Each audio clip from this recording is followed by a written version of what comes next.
دستت سپارم.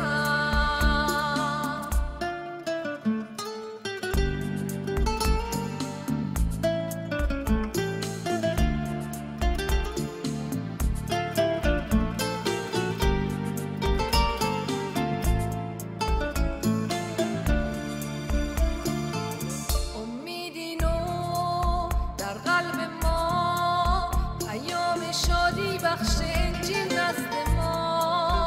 خودش گفته که هر روزه تا به آخر در کنار ما ایستاده.